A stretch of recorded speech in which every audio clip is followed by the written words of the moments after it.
YouTube channel में आप लोग का स्वागत है। हम आप लोग को एक कलसा घोटने का गीत सुनाती हूँ। मेरा गीत अच्छा लगे तो प्लीज सब्सक्राइब करें, लाइक करें और कमेंट करके बताएं कैसा लगा। कहाँ का कलसा हुए, कहाँ का पानी जी, कहाँ से बुआया मैं कलसा गोठा में जी, कहाँ से बुआया मैं कलसा गोठा में जी। कोहरा घर से कलसाया वह जमुना जी का पानी जी, कोहरा घर से कलसाया वह जमुना जी का पानी जी।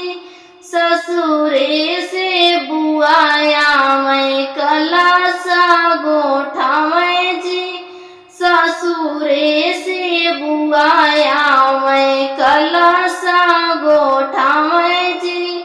दुआरे से पपाया मैं अंगने में ठाड़ा जी, कौने गाले बू बेटी कलसा गोठाई जी, कौने गाले बू बेटी कलसा गोठाई जी।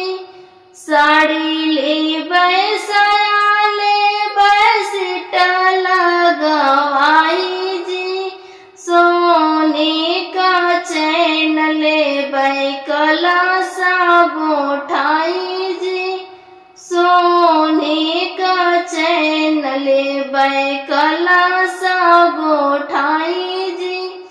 दुआरे से भैया अंगने में ठाड़ा जी, कौने गाले वो बहिनी कलसा गोठाई जी, कौने गाले वो बहिनी कलसा गोठाई जी। हाथे का कंगन ले बै कलसा गोठाई जी, हाथे का कंगन ले बै कलसा गोठाई जी।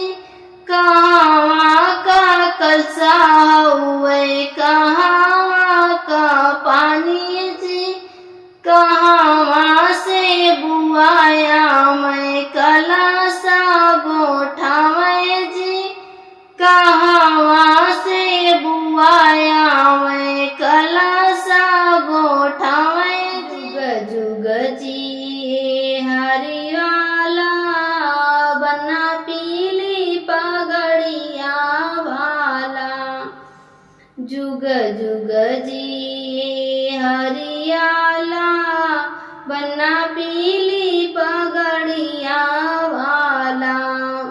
तेरा मुखड़ा है गोरा गोरा, तेरा मुखड़ा है गोरा गोरा, मुखड़े पे तिल है काला बना पीली पगड़िया वाला।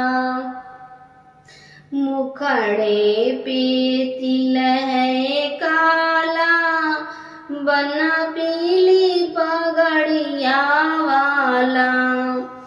जुग जुग जी हरियाला बना पीली पगड़िया वाला, जुग जुग जी हरिवाला बना पीली पगड़िया वाला।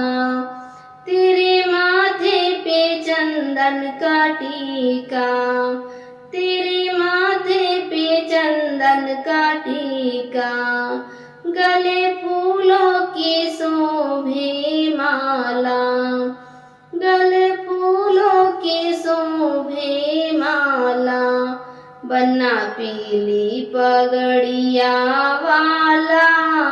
जुग जुग जी हरियाला बना पीली पगड़िया वाला।